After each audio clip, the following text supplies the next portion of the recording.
So he ends up chopping her head off. Spoiler alert. Whoops. And it cuts back to they're back in the guy's house, and Pee Pants is lurking outside with an axe. You gotta rate that story? Oh yeah.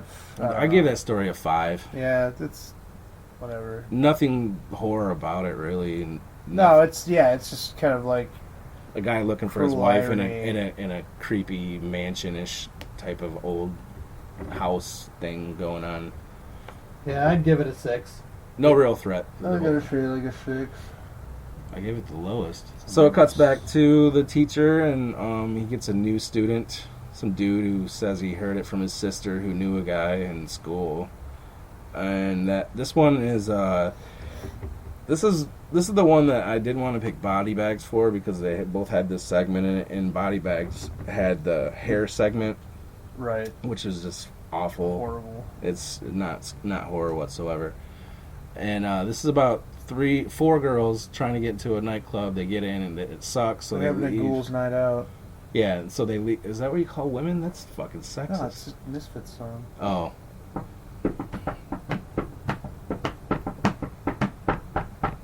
Is that the drum beat to the song? Yeah, it's the intro. I'll leave that in for you. You did pretty good.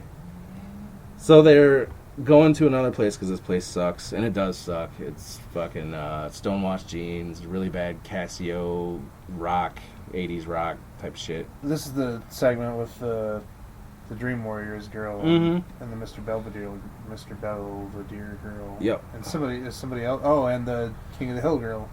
And also the Pee Wee Herman guy. And the Pee Wee Herman guy. They go to a gas station and meet this Pee Wee Herman guy. Well, he was in Pee Wee Herman, but he's... one of the bikers from Pee Wee's Big Adventure. Do you want to do the scene that he... I don't remember what the lines are, but he's the one at the end of, like, they list all the things that they want to do to him, and he's the one that says all of them. He's like, first we burn, then we kill him. And Pee Wee says... Does he say, don't we do all of them or something? Okay. And Pee Wee says, I say we let him go. Well, that guy is in this. Yeah, he's all rapey. Yeah, he's about to rape 2 of them. And the other girls come in from this obviously abandoned gas station. I don't know why they're still there. Yeah, the place was dark as fuck. All the lights were off. The pumps didn't even have hoses connecting the nozzles. Yeah, it was obviously abandoned, and they're there, and I don't know. It looks like. Well, they went inside to look for a phone. Oh yeah. I guess if no cell phones back in the day, and you're at a gas station, you'd think regardless there should be a payphone somewhere. So they meet this rapey guy. He's got 2 girls. Then a bunch of dogs. About to get laid, and then fucking this other dumbass like interrupts him. The Dream Warriors lady. Yeah, I think she was already in. Oh yeah, you're right. Okay. Welcome to prime time, Bitch. Scary Terry. Scary Terry. So this dude like has this pack of dogs with him. I think there's like 3 dogs. Yep. And he notices that one of the girls is like just walked in, and he's asking one girl if she has any friends with her, and I think she says yes. I don't know. It doesn't matter. So the dogs go outside and chase the other girls. I think, right? Well, they escape and like they all escape, but the dogs are after him. And no, he's after him too. First, Dream Warriors girl knocks him out with a crowbar, and they all escape and bar the door so that the dogs can't get out and get back in the car and try to leave. But one of the girls like grabs the steering wheel. Yeah, she's like, "Give me that." She's like, "No, let go." She's like, "No!" I mean, what the fuck? I think whoever wrote this has a very low opinion of the intelligence of women. It's pretty through the obvious. entire fucking segment. Yeah, these girls do stupid shit. Yeah. Like the first kill happens right after that, where they crash. The guy jumps on the roof. It's a rag top, so he's like cutting through with his knife, and they swerve a little and they crash into another car and they smash him, demolish between the 2 him. cars. And the girl. That's like the coolest part of that whole story is when his face is like poking through the window. Yeah, of the car. yeah. And then they notice the dogs are still after him. So one girl decides to get out and run before even waiting for the car to start. Yeah, because she was the smart one. No, she wasn't. Exactly. Oh, okay. So she gets I think that was probably the coolest part of the segment is watching a body get mauled by 3 dogs, and it didn't look that fake. I Have guess. you ever seen Suburbia, the Penelope Spheris movie? Is that the comedy? No, it's not a comedy. It's Okay. like kind of a drama. There's one with that Scientology kid, Giovanni Ribisi, who was in Suburbia. That's something different, totally. Okay, that's what I thought. But anyway, the movie Suburbia opens up with like a toddler being mauled to death by dogs. It's pretty brutal. A toddler. Yeah. So it becomes a chase on foot. They're running through back alleys trying to get out, and urban jungle. they decide to run back to the gas station without their vehicle. I guess they just end up seeing it, so they ran back in there. Well, no. It wasn't a gas station. No, it was like It was a warehouse. It was a warehouse with a bunch of explosive. There was a warehouse material. that solely stored fucking and no giant locks drums. on it. They just giant walk drums right of in. flammable fucking material. Well, I think it had locks on it because they slammed the. Yeah, but garbage not good enough upside down. security for. right. They opened the door with a dumpster, so So they trick the dogs into running around aisles and pushing over barrels of explosive material, And and the one girl soaks her shirt in gasoline. so yeah, they jump out and light it on fire. But I was telling Randy, I was like, "That's arson. They just lit a building on fire." yeah, they could have just. I mean, they escaped the dogs. They could have just locked them inside the warehouse and ran away, but they chose to burn down a building and kill a bunch of dogs. I mean, they win against the dogs, but they lose against the law, man. poor doggies. That's the end of that segment, and that's the. The worst, that- in my opinion. No, I think that was the worst ending to a segment. It was girl power. We united and we beat the bad person instead of getting beat by the bad person. That's what makes a good segment in this to me. I don't know. That's what I thought. This segment I give a 7, I guess. I gave this one a 4.5. It's I was bored for it throughout it. 6. I like if you can say there's 3 acts in a segment, I like the first 2 acts of it. I just didn't like the ending, I guess. And then it cuts back to the professor asking if anyone else needs a story. Then the lights go out, so he has to go downstairs. And Pee Pants is broken into the house. Pee Pants is in the house, but doesn't make his presence known yet. He's setting up, An elaborate trick. just a trap or whatever. I think he has an axe on him. So, and then he cuts the power. The professor goes back upstairs after realizing he can't get power, so it's all candlelit. And then I don't know what idiot tells this story. I think it's a girl. I don't remember. But this is my favorite segment in the movie. Right. It is Unless you count the ending of the wraparound. the wraparound. I thought it was the best wraparound out of. Well, your movie doesn't have a wraparound. No. So Out of our two, it's definitely the better of the Yeah. rounds. it's an actually ends the movie. It felt like a part of a segment, unlike yours. Right. I'm not saying like you wrote it and directed Right. it. Yours sucks. I did. And mine's good. I worked with Vincent Price. I feel awesome. Yeah, I worked with the daughter from Mr. Mr. Belvedere. So, what you got to say?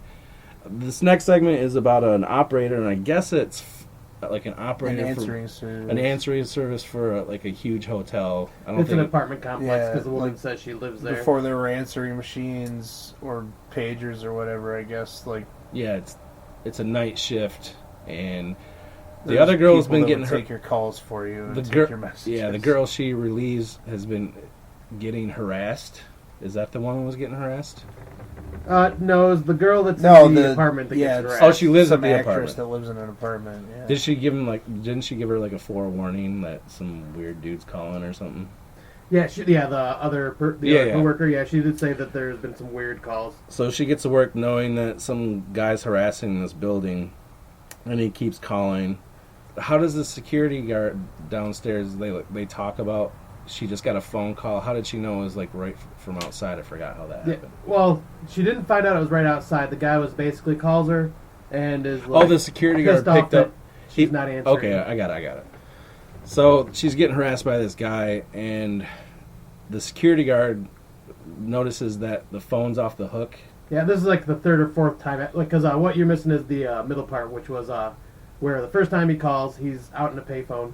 Yeah, and he's calling harassing from the her. payphone first. Then he And calls. then he calls from the dead actress's apartment after he's Yeah, strangled her. Oh, because okay. she calls the actress and lets her know like the messages, and she freaks out and says, he's been stalking me. Oh, and the whole time she's got a broken leg too. Yeah, Right. the She's receptionist does. Yeah, She's yeah. been on. So she's already at a vacation. she's already at a disadvantage for. Then after that call from the woman's apartment, she calls her friend, try to get her to come in, and she won't, or she says she'll come in there, but there'll be a few minutes, and then she calls the security guard to let him know that there's someone that's being harassing. Yeah. And then like a couple seconds later is when She gets the phone call, and then all of a sudden the line goes dead, and then a few seconds later the security guard's on the other end and says that he just found the payphone in the lobby That's what I dangling was off the talking hook. about. Okay. Yeah. I missed a lot.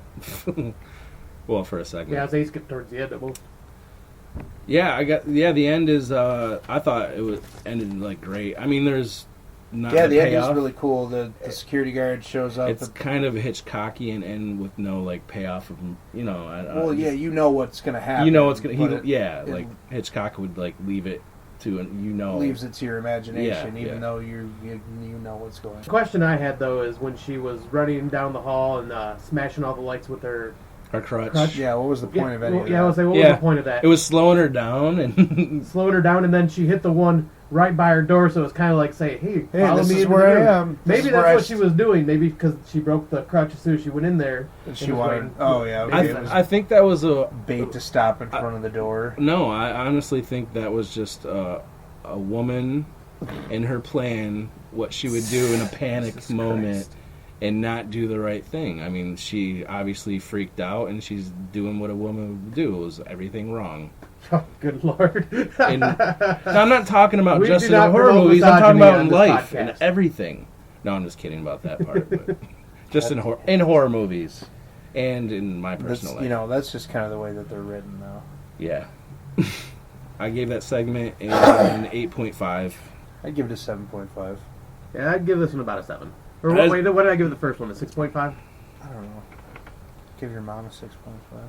Because I'd say it's equal with the first Inches. one, 6.5. 6.5? Nah, just give her 6.66. 6. Oh, So yeah, 6.5 for me. And you can give her more than 6.6 inches, my friends.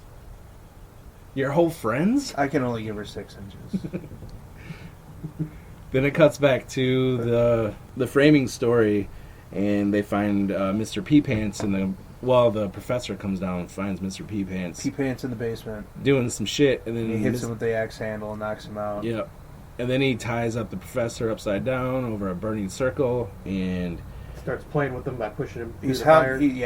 He's hung him by the Water gas pipe light, or gas the pipe, gas yeah. pipe, though. yeah, not a smart idea, but So, it sets up you know, the ending. Yeah, it breaks and he falls and Mr. P Pants has a chance to axe Mr. Glorious Mullet guy, Professor, and he doesn't. But he gets chopped with an axe. Fucking place gets set on fire. The teacher is on fire. chopping the dude him like with crazy, the axe. but not even It's seeming to care. awesome. And then there's like a vortex moment where the girls like Yeah, get it's sucked into Kind it. of unclear as to what's happening. It just goes off the rails from here. It's But like, obviously, no- like, their teacher is not just a dude. I mean, if He's you like the devil, maybe. when you finish or- the movie, like, are you left to think it was just this bitch's dream, but she's like trapped in this dream? in the Groundhog Day loop. Yeah, I just like it.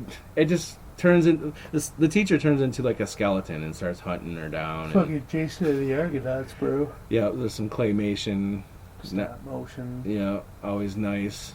Yeah, then she wakes up. She wakes up from his gunshot, and she wakes up and goes to this class that just like in the beginning, and it goes all over again. Well, like at the end, like after the last segment, when the wraparound starts to conclude, she says it's it's starting to happen because Yeah. she's already dreamt about it, and so This is obvious. I mean, this is not something to put too much thought into. It's a 1989 anthology movie that's really cheesy. I think the wraparound story is like the best part of the whole movie. Honestly, like That's kind of what I was thinking. I like the call center story a lot, but I think the wraparound story is better as a whole. Yeah, I also want to talk about this, which should have been said in the beginning, but there are certain stylistic approaches to anthology movies like Southbound and talked about Trick or Treat, where it's not just a background story. They're interwoven. Yeah, all the with each interwoven other. stories. Yeah. So yeah, there's those type of movies which I wish there were more of. Well, I mean, I'm the same. I agree. It's like I wish there were more anthologies like that had like that